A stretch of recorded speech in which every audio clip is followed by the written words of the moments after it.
Hi, my name is Emma Rhodes, and I will be going over the assimilatory and non-assimilatory processes of connected speech. So, to start off with the basics, citation form is the pronunciation of a word as a single isolated item, whereas connected speech is the joining of two or more words in order to create an utterance. The production of an utterance may vary significantly when comparing its citation form to its form in connected speech, and phonemes may even be altered or completely eliminated. And it is important for speech language pathologists to understand these processes because they will most likely need to transcribe whole utterances of connected speech as spoken by their clients, which will sound significantly different from their pronunciation and citation form. The assimilatory processes are the phonological processes that involve alteration in phoneme production due to the phonetic environment, and they include co-articulation and assimilation. Co-articulation is the articulatory process whereby individual phonemes overlap one another due to timing constraints and the ease of production, and co-articulation is necessary to maintain the rapidity of speech. And during this process, the brain is coordinating individual articulator movements for the production of each phoneme so that adjacent vowels and consonants are produced simultaneously. One example is articulation of the word soon. While at the beginning of the word, the lips are already rounded in anticipation of the rounded vowel oo, so the normally unrounded S becomes rounded due to the phonetic environment created by the vowel, and the rounded S creates an allophone of the S phoneme. During articulation of the word tenth, the tongue is placed against or between the teeth instead of the alveolar ridge during the production of n, so that N becomes dentalized, and that dentalized N is an allophone of the N, the original N. Assimilation is the process by which phonemes take on the phonetic character of neighboring sounds due to co-articulation. This refers to articulatory changes that result in the production of an allophone or a completely different phoneme. There are three main types of assimilation. Assimilation of voice, in which a voice segment becomes voiceless because of its adjacency to a voiceless segment, and vice versa. Assimilation of place are the changes in the place of articulation of a segment, usually a consonant, due to the place of articulation of the neighboring sounds. And assimilation of manner, in which a sound changes the manner of its articulation to become similar in manner to a neighboring sound. There's also regressive assimilation, in which modification in the identity of a phoneme is due to a later occurring phoneme, which is also known as right to left or anticipatory assimilation, and progressive assimilation, in which the modification in the identity of a phoneme is due to a previously occurring phoneme, also known as left to right or preservative assimilation. Some examples are was she versus was she. This is an example of regressive assimilation because the z sound in was is pronounced as zh due to the influence of sh and she, which comes after. This is also an example of assimilation of place because the alveolar z is pronounced as the palatal zh due to the influence of the palatal sh. Dogs versus dogs. This is an example of progressive assimilation because the S in dogs is pronounced as z because it follows the phoneme g. Also, assimilation of voice due to the influence of the voice g. The voiceless is pronounced as the voice z.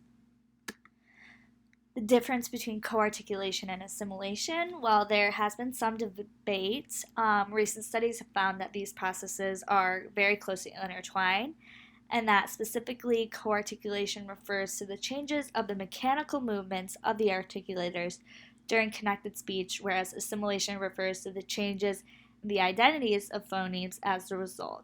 So co-articulation are the mechanical movements, and assimilation refers to the changes in the sounds of the phonemes that result from co-articulation.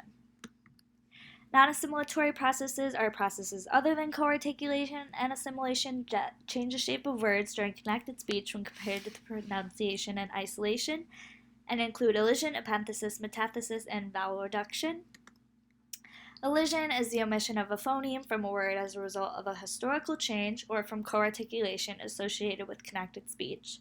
So, for example, we have glands versus glands, which is the more common pronunciation when you're just going fast in connected speech, whereas the D is omitted. camera versus camera, where the is omitted, and what's his name versus what's his name, where the H is omitted. Epenthesis is the addition of a phoneme to a word during speech production as a result of co-articulation, dialect, or speech disorder. Some examples of epenthesis include insertion of a glide, w, may seem to appear between two adjacent vowels due to co-articulation. So go in becomes go in. Some Asian, Indian, English speakers may insert a glide before a vowel. So okay becomes woke. And some children with speech sound disorders may insert an in the middle of a consonant blend, so between that G and L and glad, so glad becomes glad. Metathesis is the transposition of phonemes in a word due to a speech error, dialectal variation, or a speech disorder.